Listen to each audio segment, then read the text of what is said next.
It was just another gray Wednesday morning when Emily adjusted her oversized hoodie and tightened the knot on the plastic bag filled with groceries. Her fingers were red from the cold, but she barely noticed anymore. She had delivered food for the last 2 years, every single day, through the rain, wind, and burning summer heat. At only 19, she had seen more hardship than most. But today was different, though she didn't know it yet. The mansion loomed ahead like something out of a magazine. Massive iron gates, sculpted hedges, and fountains that probably cost more than everything she had ever owned. Emily blinked, unsure she had the right address. She double-checked the receipt, then glanced at the iron numbers mounted on the stone pillars. It matched. This was it. She rang the bell, her breath visible in the morning air. No one answered for a moment. Then, the intercom crackled, and a deep male voice came through. "Leave it at the door." Emily hesitated. "It's prepaid.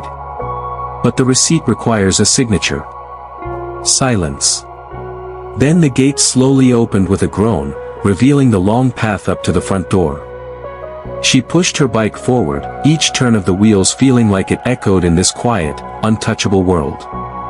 Reaching the door, she carefully placed the bag down on the marble step. Just as she reached for the pen clipped to the receipt pad, the door opened. A tall man stood there. Probably in his early 60s. His hair was thick and silver, his features chiseled and cold like they had been carved from stone. He wore a navy robe over a plain black t-shirt and slacks. His eyes, gray, distant, observant, rested on her like she was a shadow standing where she shouldn't be. "You look familiar," he said, not signing the paper yet. Emily stiffened. "I don't think so, sir. This is my first time delivering here." But he kept looking at her, his expression tightening slightly. "You're sure?" "Yes." He looked down at the bag. "You didn't forget anything?" "No, sir," she replied, holding out the receipt. "Just need your signature." He signed quickly, then stared at her again as if searching for something he couldn't name. "You from around here?" he asked. Emily nodded. "Born and raised, just 2 blocks from Central Avenue." He didn't reply, just gave a small grunt before closing the door. She turned and started down the steps, but something made her glance back. Through the tall glass panels, she saw him standing still, staring at the groceries like they held secrets. She shook the feeling off. Probably just a rich man too lonely to admit it. She biked off, but the image of him stayed with her. That night, she lay awake on her mattress in the tiny room she shared with her younger cousin. A soft breeze came through the cracked window. She turned over and reached under her pillow, pulling out a small black and white photograph. In it, a man held her as a toddler. The man's face was half turned, not clearly visible, but there was a softness in the way he held her. Her mother used to tell her stories about him. That he was kind, once. That he didn't mean to disappear. She had always assumed he had died. Or left. Or both. Her mom had passed away 6 years ago, and she had never told Emily the full truth. Just that she was meant for something bigger, and someday, she'd understand. She traced her finger over the worn edge of the photograph, her heart thumping with a strange unease. The next day, she returned to the mansion. Not as a delivery girl this time, but because something inside her refused to let go of the way he looked at her. She rang the bell again. After a longer pause than yesterday, the same man opened the door. "I'm not expecting a delivery," he said. "I'm not here for that," Emily replied, almost breathless. I think I used to know you." His brow furrowed. "Excuse me." She pulled the photo from her coat pocket and held it out. He took it, slowly, his hands trembling as he brought it to eye level. The silence that followed was thick. He didn't speak. He just kept staring at the photo. "Where did you get this?" he finally whispered. "My mother gave it to me," Emily said, barely holding herself together. She said it was all she had left. She said the man in it was someone important. He looked up, eyes wide with something between fear and wonder. What was your mother's name? Margaret. Margaret Lawson. His knees seemed to weaken slightly. He leaned against the doorframe, one hand gripping the edge. I haven't heard that name in 20 years, he said, voice raw. I thought she was gone. She is, Emily whispered. She died when I was 13. The man's eyes began to glisten. She never told me where you were, Emily added. Only that something happened. Something that made you forget. He reached for the wall beside him, opening a narrow panel. Inside, Emily glimpsed a room that looked like an old study, wood-paneled walls, shelves of dusty books, and a large desk beneath a wide window. On the desk, in a simple silver frame, was the same photograph Emily had just shown him, except in this version, it was larger, clearer, and in color. He stepped aside. Come in. She did. She walked past the threshold, into the stillness of a life that felt both foreign and painfully familiar. And as the door clicked shut behind them, the silence whispered one terrifying, undeniable thought into her mind. The study was quiet, too quiet, like the kind of silence that only lives in places where time has stood still. Dust particles danced in the morning light, filtering through heavy curtains that hadn't been drawn in years. The man, she still didn't know his name, closed the panel behind them and walked slowly toward the desk, as if every step pulled him deeper into a memory he wasn't ready to face. Emily stood near the doorway, afraid to move, afraid that whatever was unfolding might shatter if she breathed too loudly. He reached for the silver-framed photograph, the one that looked like hers, only untouched by time. He held it in both hands, staring at it long and hard. When he finally spoke, his voice was smaller, no longer the commanding tone from the mansion's gate or the doorstep. It was something else. Something broken. This was taken in Vermont. 22 years ago, he said. We were at a little bed and breakfast near the lake. It was the last good weekend I ever had. Emily felt something turn over in her chest. That's her, he added, pointing to the woman holding a baby in the photo. Margaret. She used to call that baby her sunshine. Always said she smiled like sunrise. Emily couldn't breathe for a moment. He knew. He knew. I never meant to leave her, he whispered, and it wasn't to her. It was to the photo. To the past. I didn't even know she was pregnant. I would have stayed. God knows, I would have stayed if I'd known. Then why didn't you? Emily asked quietly. He didn't answer right away. Instead, he set the photo down and turned to the bookshelf behind him. He pulled out an old leather-bound journal. The edges were frayed, and a silver clasp kept it shut. Without opening it, he held it out to her. She mailed this to me, years ago. After I came home from the hospital. Emily took the book, unsure of what she was supposed to do with it.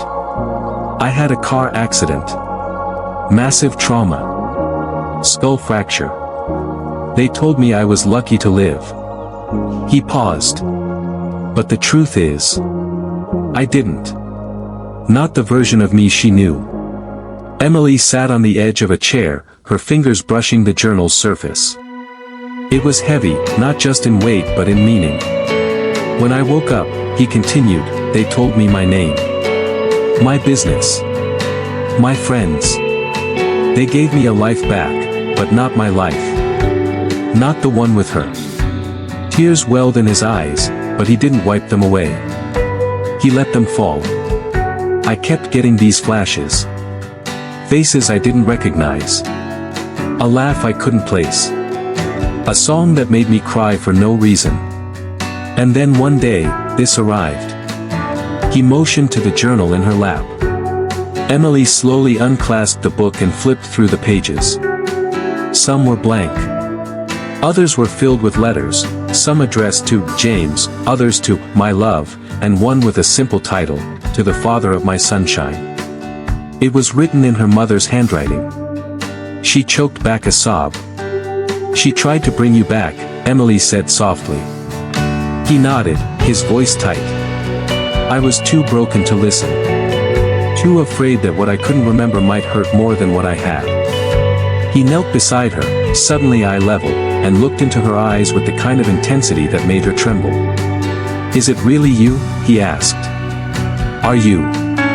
Emily opened her wallet and pulled out her mother's worn picture of the three of them. The same man. The same woman. And a baby in between.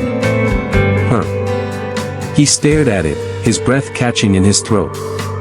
"I remember now," he whispered. "Oh my God. Emily." She froze. You said my name." "Emily," he repeated. "That's what she called you. Our sunshine." She couldn't speak. Her throat burned with everything she'd ever wanted to say but didn't know how. Rage. Grief. Relief. It tangled inside her like a storm. "I should have come looking," he said, reaching for her hand. "I should have known. But I buried everything. I convinced myself I'd never had a child. That maybe she made it all up. I was wrong." Emily didn't pull her hand away. She didn't move at all. There were no words for this kind of moment. No neat conclusion. Just the truth, raw and overwhelming, crashing through years of silence like a tidal wave. He stood slowly, moving to a tall cabinet in the corner. Unlocking it with a brass key, he pulled out a small, dusty box. Inside was a silver heart-shaped necklace, the kind a father might buy for his daughter on her 5th birthday. "I bought this, before the accident," he said. "I was going to give it to her. To you." He placed it in her hands. It was cold and beautiful and real. Emily looked up at him. "Do you remember everything now?" He hesitated. "Not everything. But I remember enough to know I lost the best thing I ever had." A long silence settled between them. Then, quietly, Emily asked, "What do we do now?" He didn't have the answer. But maybe they didn't need one yet. Because for the first time in her life, Emily wasn't walking away from a door closed too soon. She was standing inside it. And maybe, just maybe, she had finally come home. The sun was sinking low when Emily stepped out of the study and into the long marble hallway of the mansion. Her footsteps echoed softly against the polished floor, the silence pressing in on her chest like a weight she hadn't prepared for. Everything felt too still, too perfect. The chandeliers above glittered like frozen stars, and the tall windows poured in honeyed light, but all she could feel was the storm brewing beneath her skin. Down the hallway, a housekeeper passed her, an older woman with silver hair tied back into a neat bun, her eyes sharp despite her age. The woman offered a polite smile, but it faded quickly when she looked closer at Emily. Her gaze lingered a second too long, then shifted away, as if she knew something. As if she recognized her. Emily didn't stop walking. She made it outside before the tears came again, the fresh air biting at her skin as she sat on the stone steps that led down to the circular driveway. Her legs trembled as she pulled her knees to her chest. Everything had changed, and yet, nothing had. He remembered her. But only in fragments. Broken flashes and soft names like Sunshine and Margaret, spoken with the hesitation of someone still wading through a fog. He wanted to fix things. He'd said that more than once. But how do you fix something that was never whole to begin with? She'd spent most of her life wondering what it would be like to meet her father. Not the man in photographs, not the one in her mother's quiet bedtime stories, but the real one. Would he be kind? Would he feel something when he saw her? Would he hold her and say he was sorry? He had said he was sorry. But words didn't rewind years. They didn't undo the nights she'd cried into her pillow or the mornings she'd gone to school pretending not to care that all the other kids had someone to call Dad. From her pocket, Emily pulled out the silver necklace he had given her. It felt delicate in her hand, almost too delicate for something that carried this much weight. She ran her thumb over the engraved initials, J.M. It didn't take a genius to know what they stood for. James Montgomery. That was his name. The CEO of Montgomery Holdings. The man who built a business empire and disappeared from headlines right around the time of his accident. The man who now sat in a leather chair upstairs, looking like he carried the weight of the world but still somehow didn't know how to reach her. She didn't hate him. She thought she would. For all the birthdays he missed. For the funeral he didn't attend. For the letter her mother wrote and mailed and hoped would bring him back. But sitting there, staring at the necklace, she realized something deeper. Something worse. She didn't want to hate him. Because hating him would mean letting go. And she wasn't ready to do that. Not yet. Behind her, the mansion's tall door creaked open. Soft footsteps approached. "I thought I might find you out here," came his voice, gentle, unsure. She didn't turn around. He sat beside her, leaving a careful amount of space between them. For a moment, neither of them spoke. The world continued around them, birds chirping in the garden, a breeze rustling the hedges, a car far off in the city below. Finally, he asked, "Do you remember anything from before?" She hesitated. Just flashes.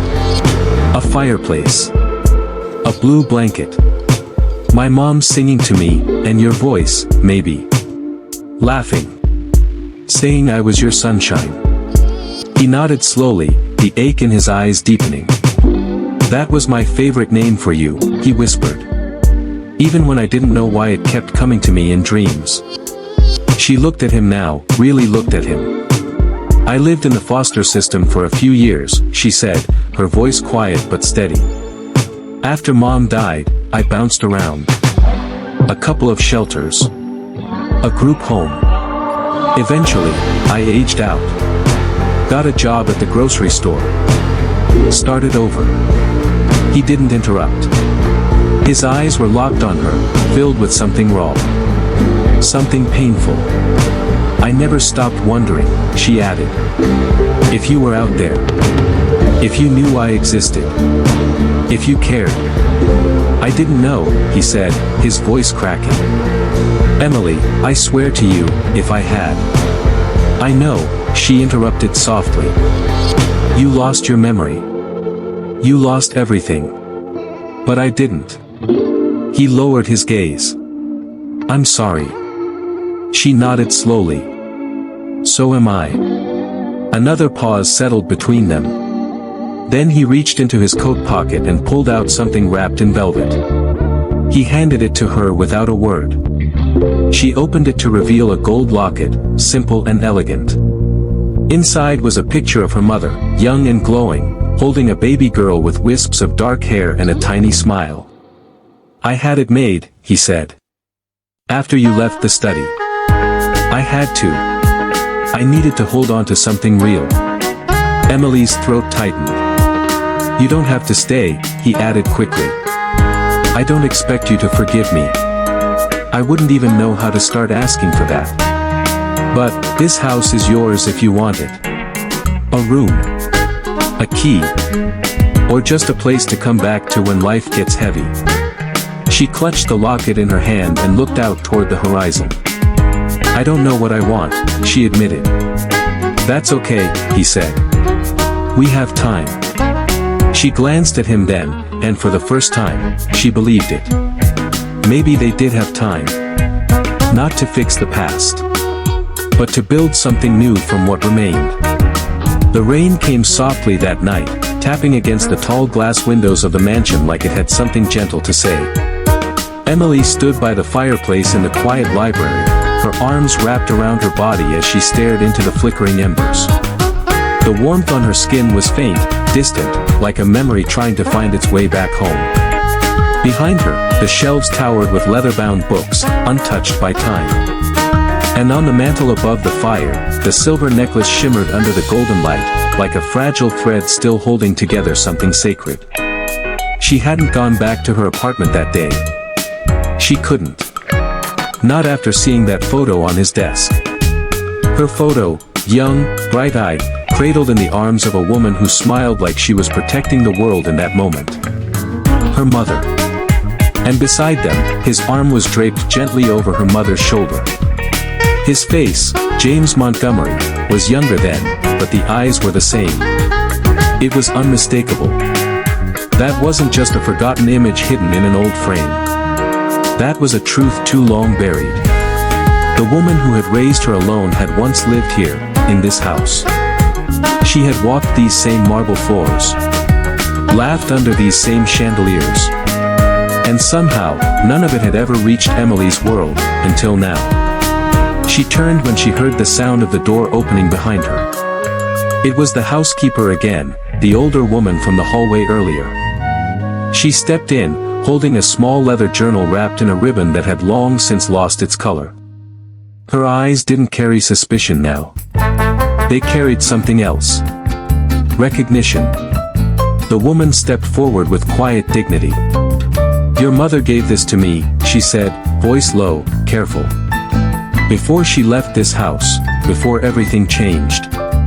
Emily's breath caught. She said to keep it safe. That maybe, one day, you would come back. Her hands trembled as she reached for it.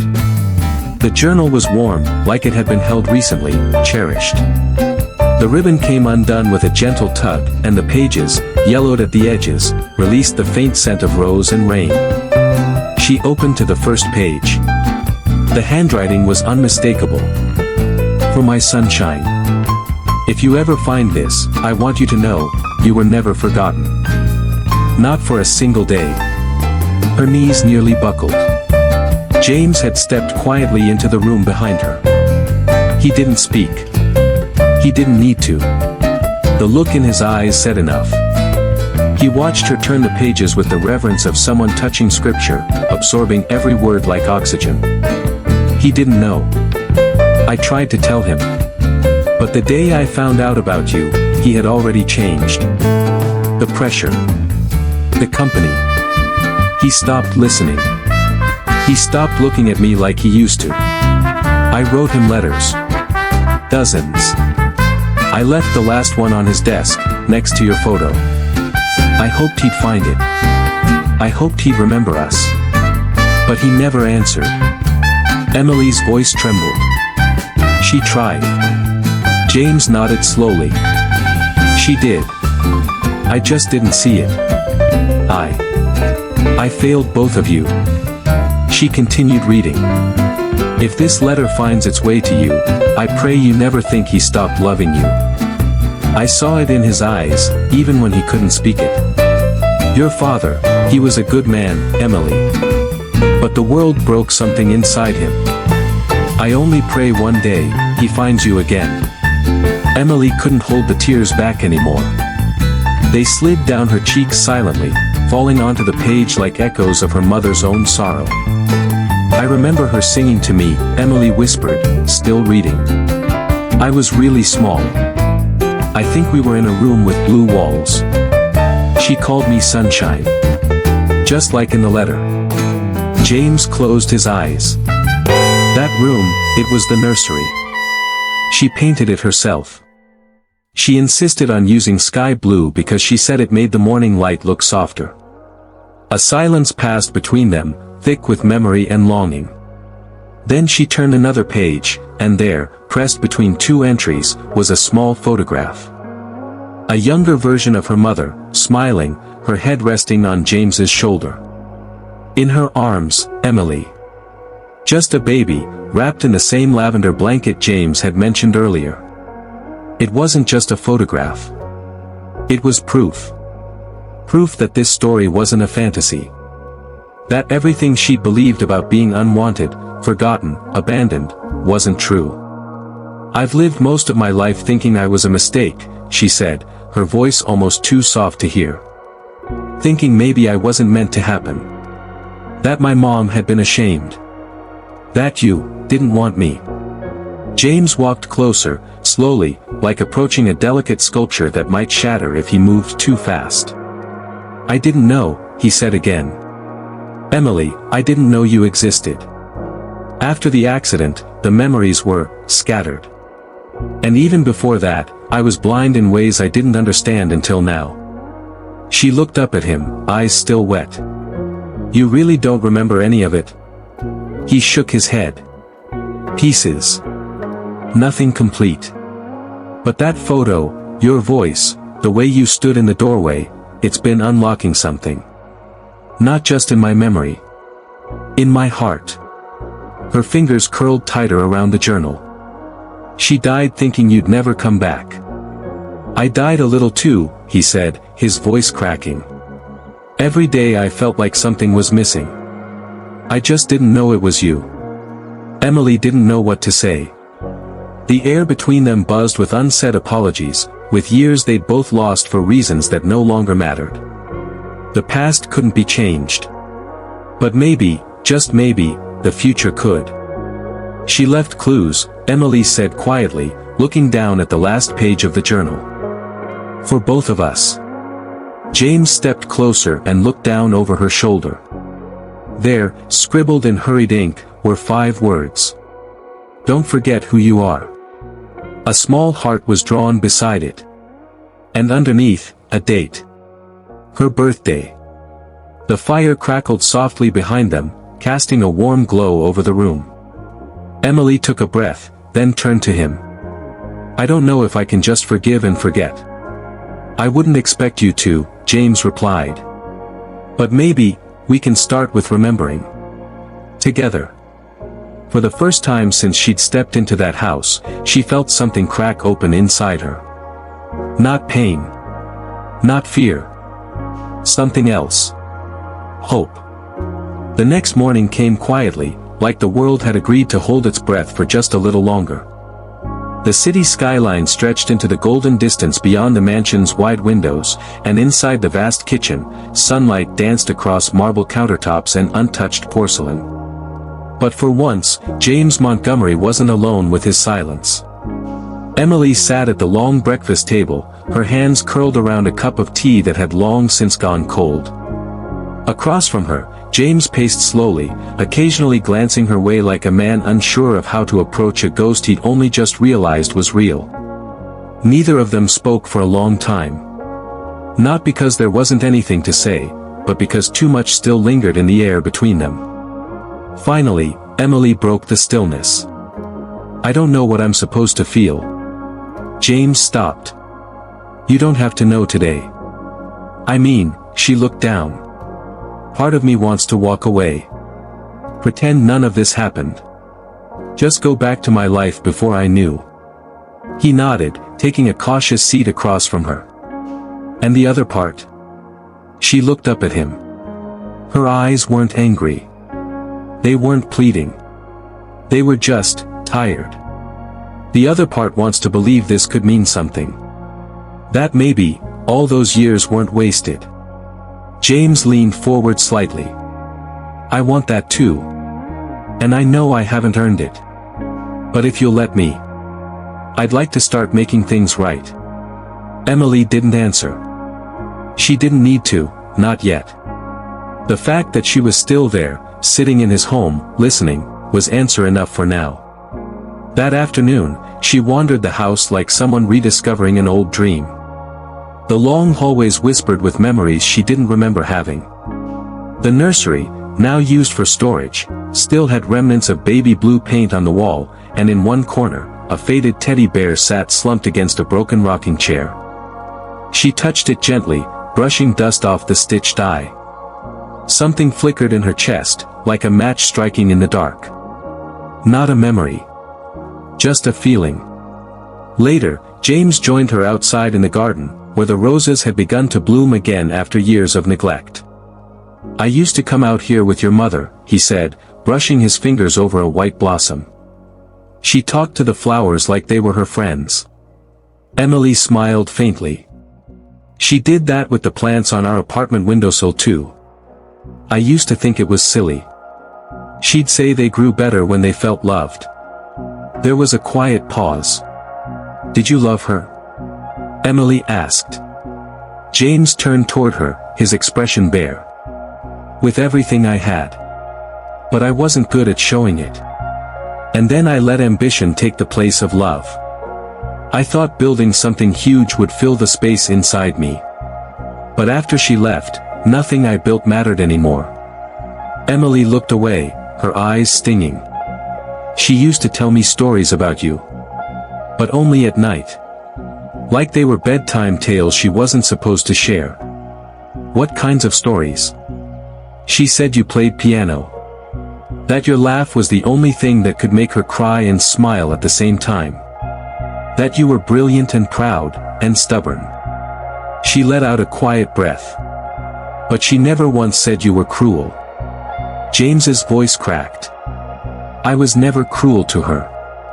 I was just absent. And in the end, that was worse. The sun dipped lower behind the garden wall, casting everything in amber. For a moment, they just stood there, father and daughter, strangers on the edge of something too big to name. That night, James made a decision. When Emily came down for dinner, she found him in the living room, setting an old record onto the player. As the needle dropped, a slow jazz melody filled the air, soft, melancholic, familiar. I used to dance with her to this, he said, looking toward the shadowy corners of the room. Right here. After dinner. Just the two of us. Emily stepped closer. She never told me that. She didn't need to. Some things, they're too sacred to repeat. She didn't speak. But her presence next to him was enough. Then, he reached behind the sofa and pulled out something wrapped in a velvet cloth. I've been holding on to this for 20 years, he said, unwrapping it to reveal an old photo album. The leather was cracked, the edges worn. He opened it slowly. Inside were images of a different world. A different man. Him, young, smiling. Her mother, laughing in his arms. And in one photo, toward the back. Emily. A baby, swaddled in lavender, asleep on his chest. Her hand went to her mouth. I thought I lost all of these in the accident, James murmured. But this one I carried with me to every hospital visit. Even when I didn't know who I was. I never let it go. Emily traced the edge of the photograph. That's the same blanket in the photo I saw on your desk. He nodded. Your mother made it herself. She said lavender would bring you calm, even in chaos. Emily looked at him, something softening behind her eyes. Maybe it did. There was a beat of silence before she whispered, I want to believe you. He looked down. Then I'll spend every day proving it. The photo album lay open between them, two lives slowly aligning, like stars finally falling into orbit after decades apart. Emily closed the album and sat beside him on the sofa. I don't know how to be a daughter, she said quietly. He smiled, voice trembling. And I don't know how to be a father. But maybe, we can learn together. For the first time in years, the mansion didn't feel so hollow. The walls didn't echo with emptiness. The air wasn't heavy with what-ifs. Instead, it carried something new. The fragile beginning of a second chance. The following week unfolded in quiet fragments, moments that felt ordinary on the surface, but beneath them stirred something much deeper. Emily began spending more time at the mansion, though she hadn't officially said she was staying. She never unpacked, never fully let her guard down. But she kept coming back. James didn't question it. Instead, he let the silence between them be soft, not the kind that created distance, but the kind that held space. One morning, while James was on a business call in his study, Emily wandered through the house again. She wasn't snooping. At least, that's what she told herself. But the truth was, she was looking for something, anything, that felt like a confirmation of what her heart was still hesitant to accept. She passed the grand staircase, walked along the sunlit hallway, and paused in front of a closed door she hadn't opened before. Inside, the room was dimly lit, untouched by time. A soft layer of dust coated the windowsill. The bed was still made. The vanity still held an old perfume bottle and a framed photograph of her mother, smiling, radiant, frozen in another life. But it wasn't the photo that caught Emily's breath. It was the journal beside it. Her fingers trembled as she picked it up. The cover was worn leather, familiar somehow, though she couldn't recall ever seeing it before. She opened it gently. The first few pages were filled with short entries, dates, scattered thoughts, memories, and names. She turned the pages slowly. And then, there it was. March 18th. Emily's favorite lullaby made her stop crying again. James doesn't know I sing it to her every night after he leaves the room. I call her our sunshine. He always calls her Little Star. I hope one day, she'll know both names came from love. Emily blinked hard.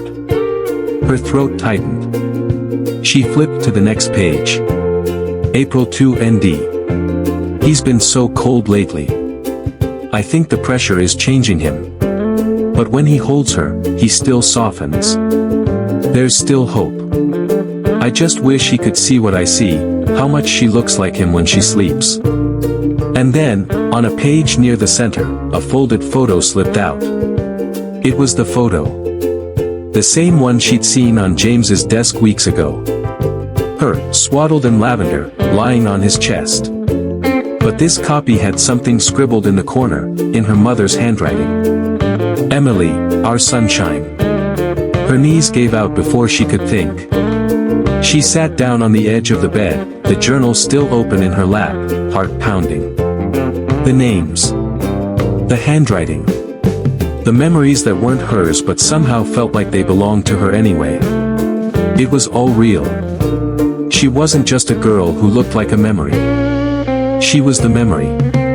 Downstairs, James was finishing his call when he heard the soft creak of the front stairs. Moments later, Emily appeared in the doorway, the journal clutched in her arms. His expression shifted immediately. Concern. Worry. But beneath that, an unspoken fear. A knowing. She didn't speak. Just crossed the room and placed the journal on his desk. Opened it to the same entry. He read silently. Then, slowly, he looked up at her. You found her room. I needed to. I should have shown you sooner. Maybe. But I think I needed to find it myself. James rose from his chair. He moved toward her but stopped just short. I called you sunshine once. The first day you were born. She must have remembered. She remembered everything. There was a pause. A breath held between two lifetimes. Why did you stop? Emily asked, voice barely above a whisper. Why didn't you fight for her, for me? James looked away. I was in the middle of a deal that would change my company. I thought she left to manipulate me. I thought the timing was convenient. I didn't believe her. You thought she lied. I convinced myself she did. His voice cracked. Because the truth was harder to live with. If she was telling the truth, that meant I had abandoned my child. Emily stared at him, not with anger this time, but with heartbreak. And now? Now I know I was wrong. And I live with that every day. Silence. Then she whispered, I want to believe you. He stepped closer. You don't have to forgive me today. I'm not sure I ever can. I'll wait. She swallowed hard, blinking back tears. That journal, it changed something. I don't remember any of it, but reading her words, it's like I felt them. Like she's still here. She is. His voice was quiet but sure. In every page. In every corner of this house. And in you. Emily finally looked into his eyes, truly looked. They were no longer the cold, calculating eyes of a man built by steel and silence. They were her father's eyes. Wounded. Open. Asking for a second chance. She nodded slowly. Then let's see where this goes. The words were simple, but they carried the weight of 20 years lost, and the fragile hope of something worth building. That night, they had dinner at the long table again. But this time, James brought out candles. The room was still too large, the silence still too loud, but there was warmth now. Conversation. Laughter that didn't feel forced. Afterward, Emily walked to the piano near the fireplace and ran her fingers along the keys. "I used to play," she said. "Not well, but enough to feel something." James sat beside her. "Your mother taught me one song. Just one." He began to play. Slowly. Clumsily. Emily watched his fingers, then joined in. The notes stumbled at first, offbeat, unsure, but gradually found their rhythm. And there, in that echo of a melody from long ago, something began to heal. Not all at once, but note by note. Like a broken song finding its way home. Emily sat at the window the next morning, watching the golden light spill across the garden below. A soft breeze carried the scent of lilac through the curtains, and for a moment, everything felt suspended, like the world had paused just long enough to let her breathe. Downstairs, James was already in his study. He hadn't spoken much since the piano the night before, but there was something different about the way he moved, less stiff, less weighed down. Like something inside him had been unlocked, though the door hadn't swung fully open yet. Emily wandered the house again, not as a stranger now, but as someone cautiously reacquainting herself with a place her soul seemed to recognize. And then, in the corner of the upstairs hallway, she saw the door. It wasn't remarkable. In fact, it looked like any other guest room. But something about it tugged at her. She opened it slowly. Inside was a room that didn't match the rest of the mansion's opulence. It was smaller, cozier, walls painted soft lavender, old toys neatly arranged on a shelf, and a child's bed covered with a patchwork quilt. Her feet carried her forward before she could even think. On the nightstand was a photo frame. She picked it up with trembling fingers. It was her. A toddler, maybe 2 years old, in a yellow sundress, grinning with cake smeared across her cheeks. A woman's arm held her close, her mother's. And behind them, holding both of them, was James. But it wasn't the pose that made Emily gasp. It was the handwriting along the bottom of the frame. "To our sunshine. Love always, Mom and Dad." She dropped to the bed, her heart racing. This wasn't just a forgotten corner. It was her room. Not just a space. A life. A life she didn't remember, but one that had existed. That had mattered. Downstairs, James was pacing. He hadn't meant for her to find that room yet. He'd kept it locked for years. Untouched. A shrine, almost. To guilt. To grief. To the memory of what he had lost, or more truthfully, what he had thrown away. He heard footsteps. Emily stood in the doorway, holding the photo frame like it was a question. "You kept it all." He nodded slowly. "I couldn't bring myself to erase it. Even when I convinced myself you weren't mine." "Why?" "Because deep down, I knew I was wrong. And I hated myself for it." She stepped inside, placing the frame gently on his desk. "You called me sunshine." She wrote that everywhere. In her journal, on the photo. "She wanted me to know. She wanted you to know." "I know now," he whispered. "And I would give anything to undo what I did. But you can't." He looked down. "No. I can't." She studied him for a long moment. Then reached into her jacket and pulled out something wrapped in cloth. A necklace. Silver. Simple. But unmistakable. It was the same one her mother wore in all the photos. The one with the tiny heart-shaped charm. The one engraved with the word always. Emily set it on the table beside the frame. "She gave this to me the night she died. She said I'd understand one day. That I'd need it. James stared at it, breath caught in his chest. I gave her that necklace the day we found out she was pregnant. Emily nodded. She wore it every day. Even when we had nothing. Even when she was sick. It was the only thing she kept close. Silence settled between them again, but it was thick now. Charged. She told me stories, Emily said softly. About a man who used to read to me before bed. Who called me Little Star. I thought they were fairy tales. James's voice cracked. I was that man. She said you forgot us. That the world you chased made you blind. He looked away.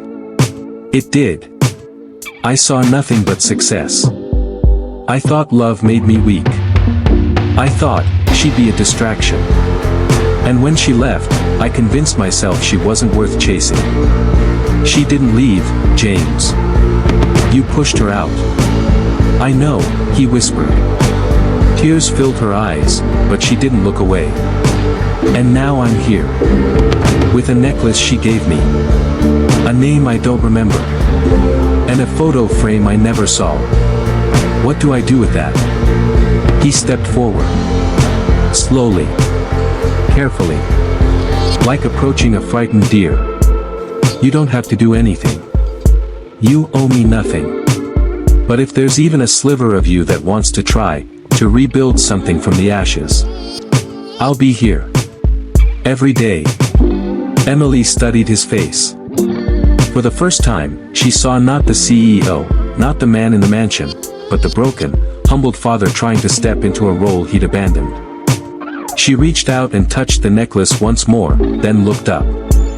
I want to know her. Not just the memories. The parts of her I never got to live. I'll tell you everything, he promised. Every story. Every song. Every nickname. And I want to know you, she added, voice trembling. But not just as the man you were. As the man you're trying to become. James felt something shift in his chest. Something raw. Something real. A second chance. She picked up the photo and the necklace and placed them in his hands. These are yours too. You lost them once. But I think she wanted you to find them again. His fingers closed around them like they were glass. Thank you, he whispered. Not just for the mementos. But for coming back. For staying. And maybe, for forgiving, even if just a little. Outside, the sun had begun to dip, casting long shadows across the study. But inside that room, between a daughter and the father who finally saw her, something sacred had begun to flicker.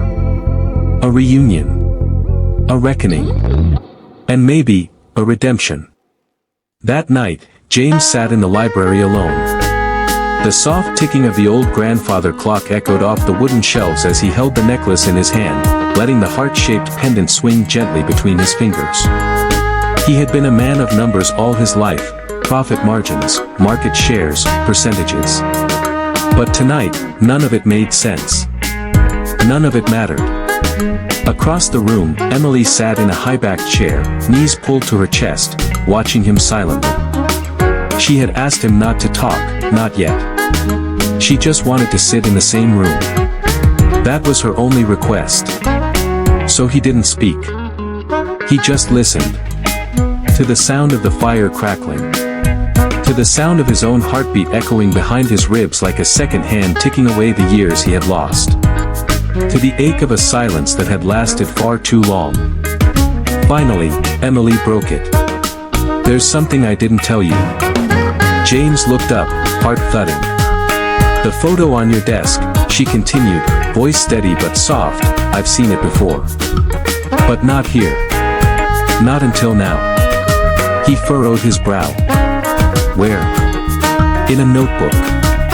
My mother had it. She pasted that same picture into the front cover and wrote one line beneath it. Emily's eyes shimmered as she stared into the flames. It said, if one day she forgets, may this remind her she was loved. James swallowed hard. She thought you might forget. She knew I would. I was so young when she died. There were nights in the shelter where I'd wake up, and her face was already fading. I hated myself for it. He stood, walked over, and knelt before her. You were a child, Emily. That's not your fault. But I forgot you too, she whispered. I forgot everything. And that scared her. She used to tell me bedtime stories about a man with silver hair who would hold me close and call me his sunshine. I thought she made it up. James reached into his wallet and pulled out something thin, almost crumbling with age. A hospital bracelet.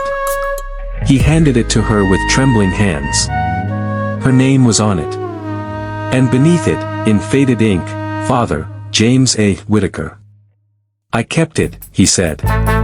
Even after I told myself you weren't mine.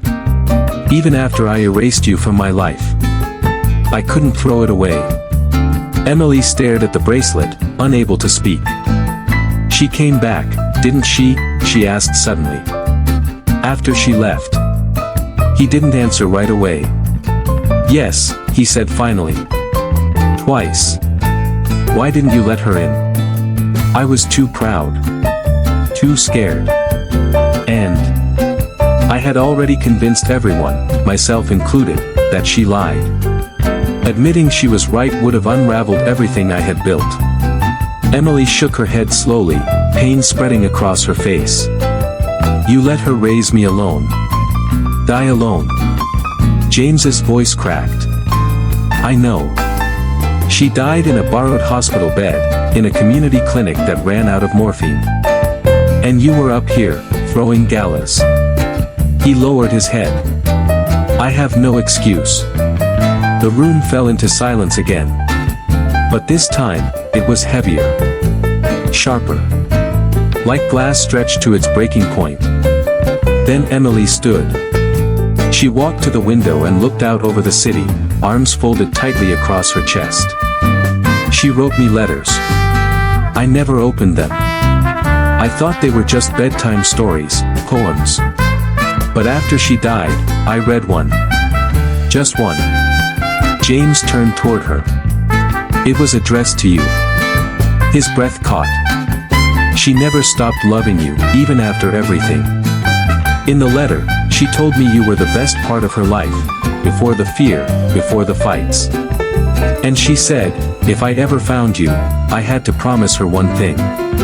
Emily turned, her eyes piercing. To tell you she forgave you. James took a step back like the words had physically struck him. She forgave me.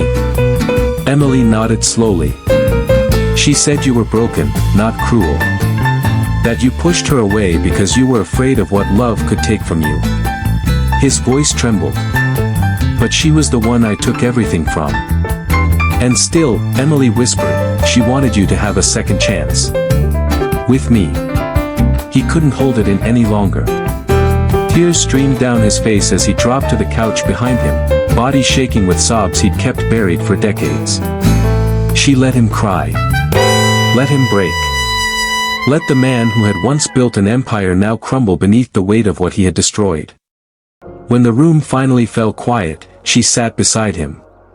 Not to lecture. Not to comfort. Just to be near. And that was enough. I want to rebuild this, he said at last, voice hoarse. Not just with you, but for her too. For the life we could have had.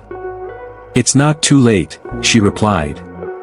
But it's not going to be easy. I don't want easy, he said. I want real. She reached into her pocket and pulled out the notebook. Worn, soft from years of use. She handed it to him. Her words are in here. Her stories. Her dreams. If you want to know me, start with her. He accepted it like a sacred text. And in that moment, in that library lit by the flickering fire, father and daughter began again. Not as strangers bound by biology. But as broken pieces stitched together by forgiveness, grief, and the echo of a woman who loved them both, enough to leave a map back to each other. Outside, the night deepened. But inside, the light finally stayed. The next morning, James woke before the sun. He hadn't slept much, but it didn't matter. For the first time in decades, the weight on his chest felt lighter, like some invisible thread had finally loosened its grip around his lungs. He sat in the quiet of the living room, holding the notebook Emily had given him. Its cover was worn, soft at the edges. Inside, his late wife's handwriting danced across the pages in blue ink, slightly faded but still strong. "If you're reading this," the first line began, "then you found her. And maybe, just maybe, you're ready to stop running." Each page unfolded like a quiet thunderstorm, gentle at first, but leaving his heart cracked wide open by the end. She wrote about the nights Emily cried for him. About the lullabies she sang when there was no heat in their apartment. About the times she almost knocked on his door but turned back because she was afraid of what she'd find. And she wrote about love.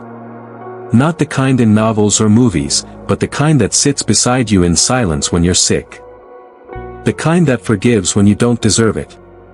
James closed the notebook and pressed it against his chest. He didn't just miss his wife.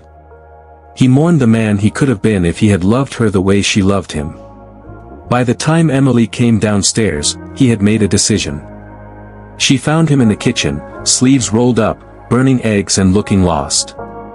"You're cooking," she said with a tired smile. "I'm trying," he replied sheepishly. "Turns out money doesn't teach you how to use a frying pan." She laughed, and for a second, the years between them vanished. "I want to do things differently," he said as he handed her a plate. "I want to know what your life was like. Not the parts that broke you, but the ones that kept you going." Emily sat down. "You sure? It's not a pretty story." "I'm not looking for pretty," he said. "I'm looking for the truth." So she told him. About growing up in shelters, moving from foster home to foster home. About the night she stole a pair of shoes from a donation bin just so she wouldn't have to walk barefoot in winter. About the woman in the corner store who would slip her an apple every Wednesday. And about her mother's voice, soft and steady, whispering stories in the dark. Stories about hope. About second chances. About him. James listened to every word. And with each one, the image of the cold, calculated man he had been began to fracture. After breakfast, he took her to the garden. The roses his wife had once planted were now overgrown and wild. But they were still alive, resilient, despite the neglect. He knelt in the dirt, pulled on a pair of gloves, and started trimming them back. Emily stood in stunned silence. "You're gardening?" she asked.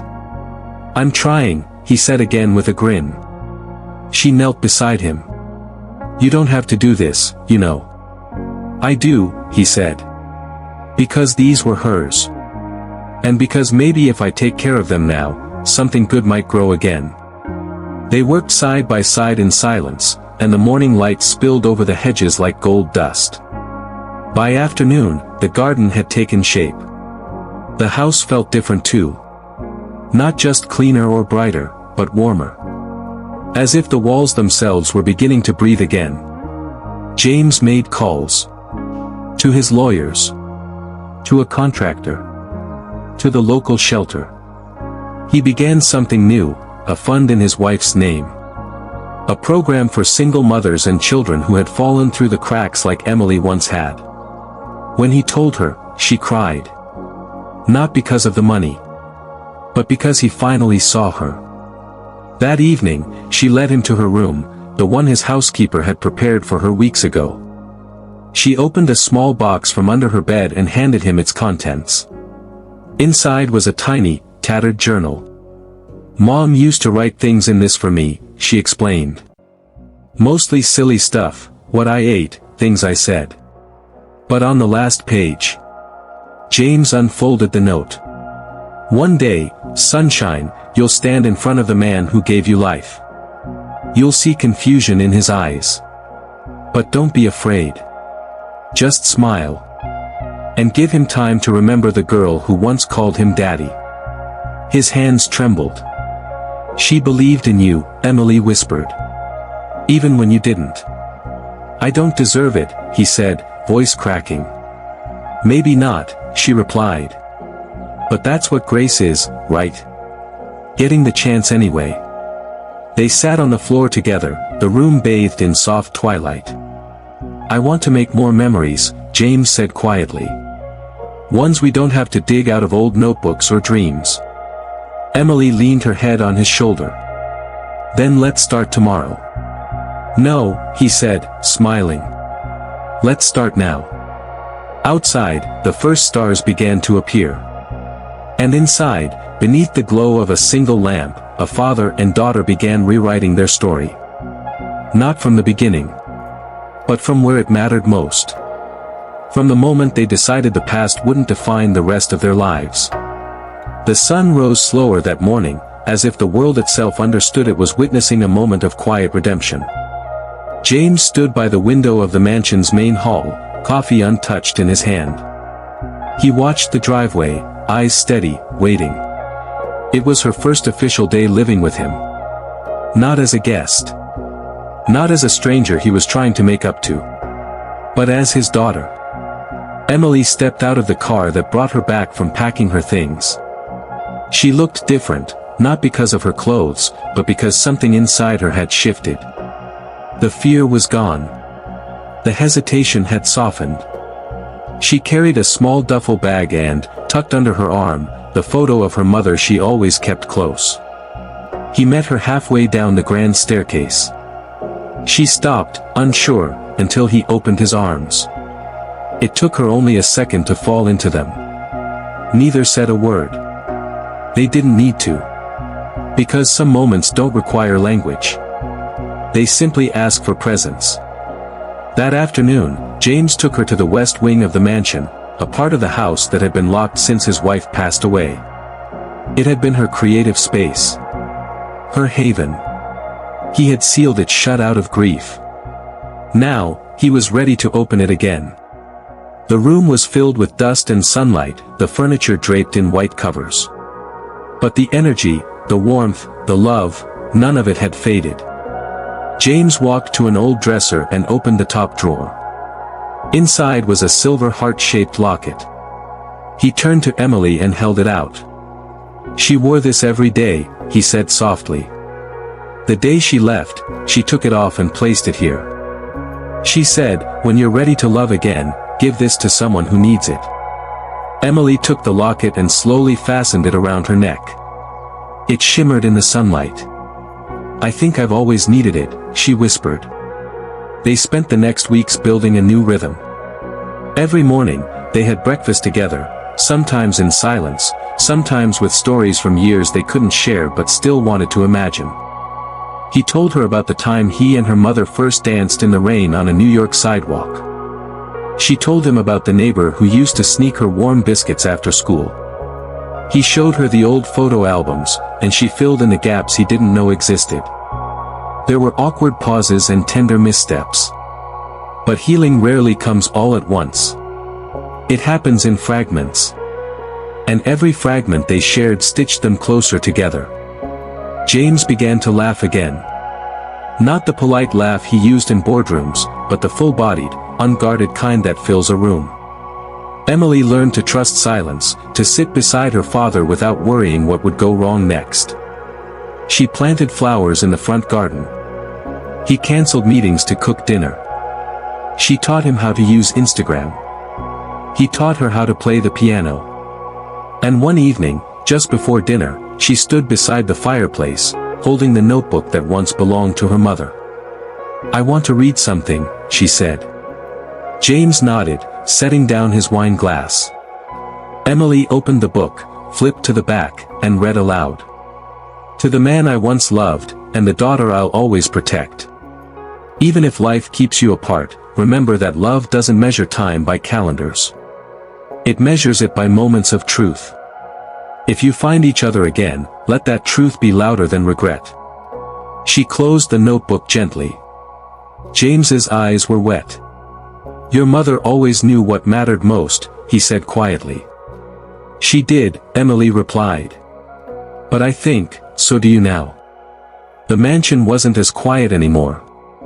Laughter returned to the halls. Warmth returned to the furniture. Hope returned to the corners of rooms once sealed off by grief. James had more energy now. Not because of his wealth or medication or luxury, but because he no longer carried a lifetime of regret alone. One weekend, they hosted a gathering for the children at the foundation James had started. Dozens of kids ran across the lawn, laughter echoing under the trees. Emily stood by the lemonade stand, organizing supplies. James watched her from the porch. She looked so much like her mother, but stronger. He walked up to her and said, "You were never lost. I was just too blind to look." She smiled. "Then we're both found now." As the evening settled in, Emily took a framed photo and placed it on the fireplace mantel. It was the picture she had once seen on James's desk, the one of her as a child, standing between her mother's arms, cheeks pressed against each other. But this time, next to it, she added a new photo. One of her and James, side by side, smiling. The past and present. Finally together.